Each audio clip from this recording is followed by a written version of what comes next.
반갑습니다. 허브경제TV입니다. 네, 포표고요.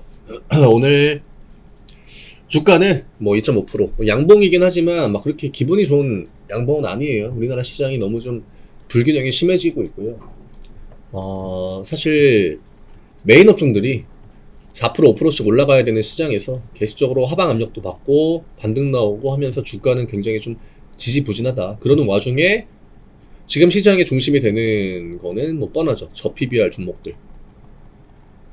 근데 이게 현실적으로 우리나라 지수를 끌어올리겠습니까? 그렇죠. 오늘도 쟤네들이 올라가가지고 지수를 끌어올려줬다라기보다는 그냥 뭐 LG엔솔, 뭐 SDI, 뭐 퓨처엠, 그 다음에 이제 시가총액 상위 종목들 버티고 현대차 올라가고 이렇기 때문에 지수가 올라간 거지. 그 금융주 애들이 지수에 주는, 물론 금융지주사 이런 애들은 시가총액 상위에 있기 때문에 영향을 주긴 하겠지만 저는 코스닥이 받는 피해 같은 것들도 좀 생각을 해야 된다라고 봐요. 이게 코스피만 올라간다라고 해가지고 디스카운트가 해결이 됩니까? 네, 해결되는 게 아니죠. 이게 우리나라 시장에 대한 기본 구조 자체가 저걸로는 좀 끌어올리기가 힘들어요. 왜냐? 우리나라는 이 안에 돌고 도는 금액이 굉장히 제한적입니다.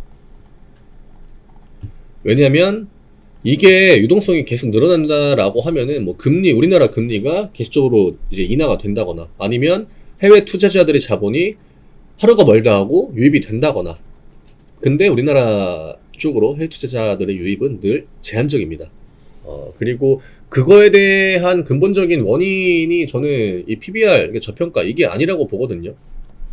왜냐면 이게 우리나라 또 기본적인 특징 자체가 A라는 업종이 있고 B라는 업종이 있고 C라는 업종이 있고 D라는 업종이 있으면 A가 올라가잖아요. 누군가는 빠져요. 왜냐? 여기에 돌고 도는 자금이 굉장히 명확하게 제한적이기 때문에. 그리고 B가 안 좋아가지고 빠지느냐? 아니에요. 좋아도 빠져요. 근데 왜 A가 올라가고 B가 빠지느냐? A가 더 좋기 때문에. 우리나라 외국인과 기관들은 더 좋고 덜 좋고 덜 좋고, 네, 이거에 따라서 주가 차이가 굉장히 많이 납니다. 근데 미국 시장 같은 경우에는 더 좋으면 더 가는 거고요. 덜 좋으면 덜 가는 거고요. 덜 좋으면 덜 가는 겁니다. 네. 그러니까 이게 저 PBR 종목들이 올라가면은 그 여기에 들어가는 자금들은 유입이 되는 자금이야. 그 자금의 비중이 높은 게 아니라 다 내부에서 빠져나오는 돈들이 들어간다라고 하는 거예요. 근데 그것 때문에 지금 대부분의 그 코스닥에 있는 뭐 기술주나 성장주들이 데미지를 많이 받고 있고, 그럼 이게 피만 올라가고 닭은 저렇게 내팽개쳐지는 게 진짜 우리나라의 코리아 그 디스카운트를 해소하는 그 과정이다 라고 보기가 힘들죠. 그리고 미국 시장도 어차피 기술주 시장이에요. 얘네들이 물론 뭐 기업적으로 돈을 굉장히 많이 벌긴 하지만 그냥 단순하게 뭐 PBR 같은 한 가지 이슈로 주가가 움직입니까? 지금 미장의 랠리가 무슨 금융주를 가지고 올라가는 게 아니잖아요. 미국 시장도 금융주 같은 애들은 똑같아요. 뭐 우리가 뭐 미국 시장의 유명한 뭐 보험회사 이런 거를 그 주목을 안 하는 것처럼 미국 시장도 결국은 기술주 혹은 뭐 빅테크 이런 시장인 거고, 걔네들은 늘 앞쪽에 있는 기대감이 반영이 되면서 주가가 움직입니다. 그럼 우리나라가 왜 그거를 지금 못 따라가는지를 생각을 해야 되는 거지. 이게 금융주나 보험주 뭐 그 다음에 지주사애들이 못 올라가가지고 지금 우리 시장이 세를 받는다? 그건 아니라는 거죠, 냉정하게. 그 다음에 뭐 워렌 버핏 같은 분들이 우리나라 시장에 투자 왜 안 합니까? 지정학적 리스크가 굉장히 크기 때문이에요. 제가 해외 투자자라고 하더라도 굳이 뭐 우리나라 시장에 뭐 투자할 필요가 있습니까? 그쵸? 언제 전쟁날지 모르는 나라고. 그러면 이거를 해결하려면은 뭐 진짜 냉정하게 뭐 통일밖에 더 있습니까? 아니면 다시 뭐 정상회담하고. 근데 그것도 현실적으로 말도 안 되죠. 예, 말도 안 되는 거고, 그거는 국제 정세의 분위기가 있는 거기 때문에 그러면 그 다음으로 우리가 고려되는 거, 그럼 현실적으로 진짜 우리나라가 디스카운트를 좀 벗어나려면 어떤 식으로 해결을 해야 되느냐? 그냥 메인 사업들을 밀어주면 됩니다, 정부에서. 물론 뭐 이제 특정 기업을 밀어주고 이런 게 아니라 그냥 사업하기 좋은 여건을 만들어 주라는 거죠. 규제 같은 것도 좀 풀어주고. 이게 저는 근본적인 우리나라 그 디스카운트의 해결책이라고 봐요. 얼마 전에도 뭐 하이닉스 그 뭐 용인 뭐 해가지고 반도체 그거 하는 것도 그 공업용수 되는 것만 해도 대만 같은 데 봐요. 대만은 진짜 막 자기네들이 나서가지고 그 TSMC 애들 사업하는 그 환경을 진짜 막 법 바꿔가면서 만들어 주거든요. 근데 우리나라는 그 용수 같은 거 끌어 쓰는데도 진짜 한 달, 두 달이 걸립니다. 그거 하나를 해결하는데도. 그런 데에서 사실 디스카운트가 찾아오는 거지. 저는 금융주 뭐 이런 애들이 우리나라 시장을 디스카운트 시킨다고 생각하진 않아요. 대신에 걔네들은 배당을 주잖아요. 그쵸? 기본적으로 고배당주라는 그 개념이 있지 않습니까? 대신에 성장주나 빅테크 이런 것들은 배당이 안 나와, 그러니까 배당이 좀 약하다라고 해도 그런 리스크들을 안고 미래에 대한 기대감에다가 투자하시는 분들이 투자를 하는 거거든요. 그쵸? 버핏이 뭐 배당 많이 준다고 투자합니까? 아니잖아요. 근데 그 투자가 잘못됐다? 그것도 아닙니다. 그게 굉장히 또 인사이트가 좋다라고 할 수 있는 거고. 근데 지금 우리나라 시장이 이런 식으로만 움직이면은 우리나라 시장은 인사이트의 시장이 아니라 그냥 숫자만 보고 지금 숫자.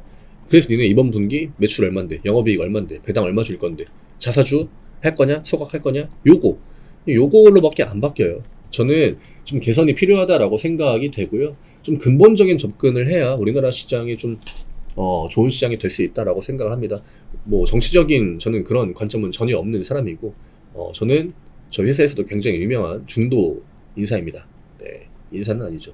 중도인 사람이고, 투표할 때도 매번 바뀌어요.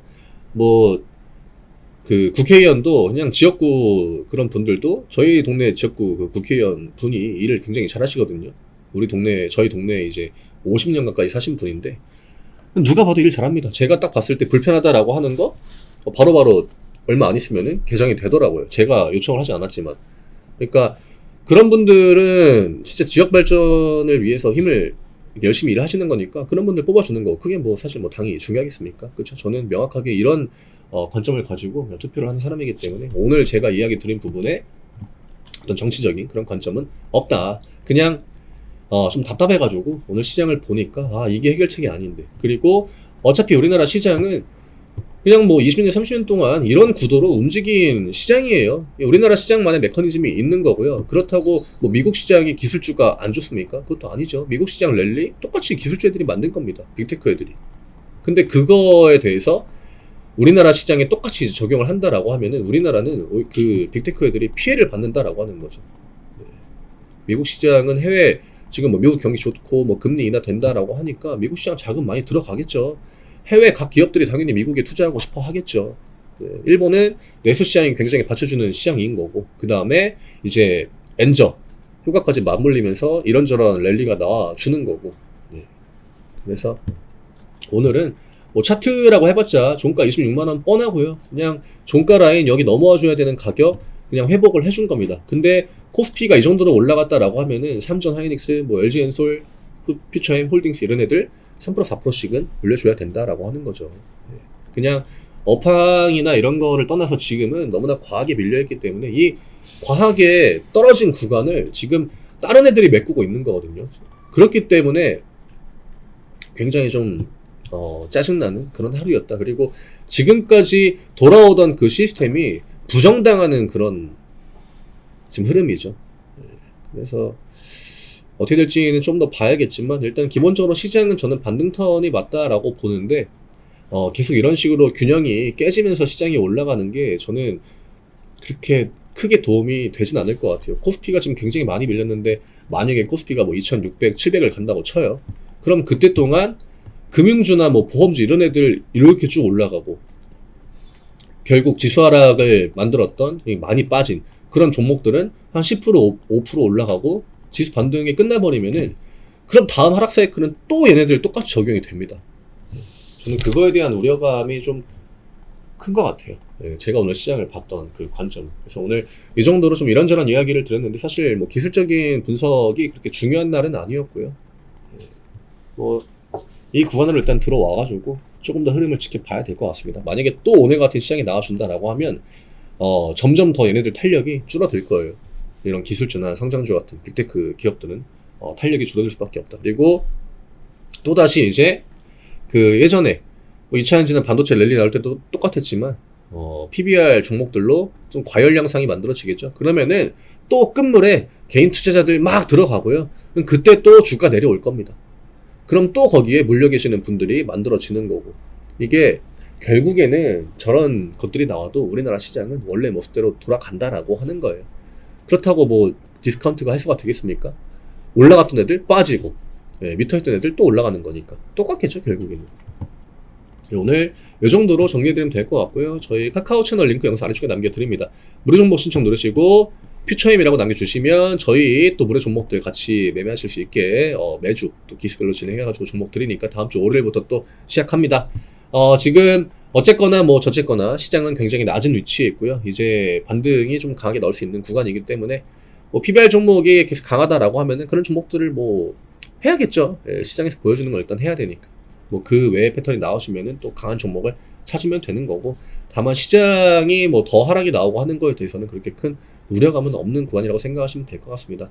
저는 내일 또 인사드리겠습니다. 감사합니다.